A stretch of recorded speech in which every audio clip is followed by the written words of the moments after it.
two senators are just known for being experts in the art of hypocrisy. And they're getting a lot of attention for their former vote to deregulate these banks in 2018. That's Kyrsten Sinema and Joe Manchin, yes, of course. So now they're facing some heat and maybe assessing their former selves and this vote that they took. So CNN's Manu Raju did talk to Senator Manchin. I feel like the two of them are just like constantly bantering and it's very fun. But so Manu, this is on Twitter, writes, I asked Manchin if he would vote the same way that he did in 2018, again, for rolling back these regulations on the Dodd-Frank rollback. Quote, oh no, you look at it differently now. You'd never thought this would have happened in the smaller banks. Asked if he's open to more regulations now. I'm open to making adjustments. Okay. All right, we'll see about that. Then he continued that still allow the small community and rural areas, okay, to still function without over-regulating to the standpoint where they can't participate or they go out of business. You make an over-regulation to the point where they just can't function and you've got to be careful of that. Manchin added it was not, however, a mistake to vote for the 2018 law, which is like, okay, all right. Not at the time, he said, arguing the changes were needed to help smaller banks that serve rural areas. I know they have to survive, he said. He said bank examiners should have raised red flags on SVB. Okay, let's just take this for parts. So yeah, we got to look out for the small banks, the rural banks. Look, I said this on Monday, I'm invested in a credit union. Like I like to support local banks. I don't want to see them go under. Which bank went under? Was it a mom and pop credit union in a rural area? No, it was a place in one of the richest districts, one of the richest zip codes in the country, in Silicon Valley, with tons of VCs flying in, the land of Musk, the land of Zuckerberg. That's the bank that went under, all right? So it's all the same BS when they say like, we really wanna support small business owners, Jayar. Who do the small business owners tax breaks?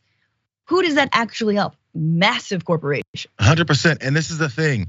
Anytime people are seeing the fallout from this type of stuff, and I'm sure people are reading and trying to find out behind the scenes, what is it this means? What are they gonna do about this? It's always the next step. Senator Manchin just told you guys, just like they do whenever there's a mass shooting, a school gets shot up, and then they go, who could have seen it coming? Lone wolf, and then people say, so what are you gonna do? And then they start spinning their wheels. Joe Manchin is in the middle of that same thing, because I wrote down a few things he said. Who could have seen this coming? He basically said, everyone could have seen this coming because we've seen it before, but he'll repeat that. So that means we're going right back to the starting point. He says he's open to making adjustments. What adjustments, Senator Manchin? How so? Because he's saying basically, I wouldn't do the same thing I did in 2018 because things are different now. So you would think he would then be against 2018's decisions. Instead, he said, no, actually, those bank examiners should have been all over it and pulling up those red flags. If those bank examiners then notified you of these red flags, what would you have done about it? Because you already voted in favor of this type of loosening of these regulations and all this stuff already. So what would you have done differently? Would you have advocated for it? Would you have introduced a bill? Would you have asked for some amendments? Would you have tried to change the mistake? Because the red flags were raised. So after the fact of the red flags not being raised and the who could have seen it coming, you can always talk back and say, I would have done it differently, until someone says, so what are you gonna do now? And all they have is the same circular argument. So we're back at the beginning. He will do it again. He just said it in a longer version of that. I mean, exactly. The pushback question, and I'm maybe Manu Raju asked him this, is will you raise the barrier for even a penalty of a red flag? Like, I mean, I'm not a sports person, but if you're like, unnecessary roughness is no longer a thing. So you all can just kill each other on the field, then who's gonna put a flag on the ref's not gonna do anything because suddenly the rules have changed. So again, this being like, well, they should have raised a red flag. Bro, you voted for the rule change so that no one would be even looking at them. No one's even examining what they're doing. Because again, the threshold was raised to $250 billion. Which is like how many towns across this country have budgets way smaller than a $50 billion operating budget? Yeah. Anyway, billion with a B. Billion. There's of course the other side of this, which is the tag team of awful. Senator Kyrsten Sinema, who also voted for this rollback and is now being hammered by Ruben Gallego, who is challenging her in that Senate primary in Arizona. He tweeted, "What's the difference between me and Kyrsten Sinema? When the bank lobby asked me to weaken banking regulations, I said no. When they asked Sinema, she asked how much and then voted yes. This is a consequence of choosing to side with Wall Street banks." And then he continued, "Kyrsten Sinema got the same info I did.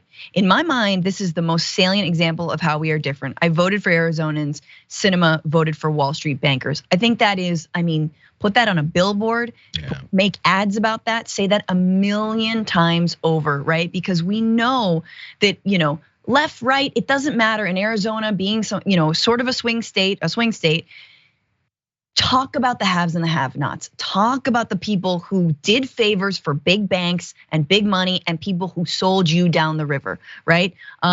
That messaging works so well. And so again, I know I'm getting texts from Ruben Gallego's team. I'm sure everyone is seeing it. Y'all, we should very much support his campaign and his efforts now, because God, we need to get this woman out of power. Pay attention to what she's gonna be saying, because they like to say all these nice, very salient things when they're running and they're trying to get back into office. And then once they're back in, the money goes back to controlling them. How much have they been getting from these folks, and how much do they expect to then help them out in that next race? It's all they care about. So go back to what they're saying versus what they're doing, and let's not forget about what they're doing. We like to be stuck with what they're promising. What have they done? How many times have you been screwed over in these types of situations? That's what we have to remember, and that's why the billboard should be there, as you pointed out, Francesca.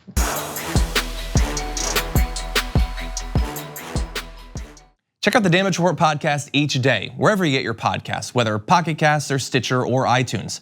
You can join me as I give you the news and stories you want, with a range of co-hosts and interview guests jumping in on the fun each day. Again, that's the Damage Report, wherever you get your podcasts. And if you get them at iTunes, don't forget to rate and review. Sometimes I'll read them live on the show.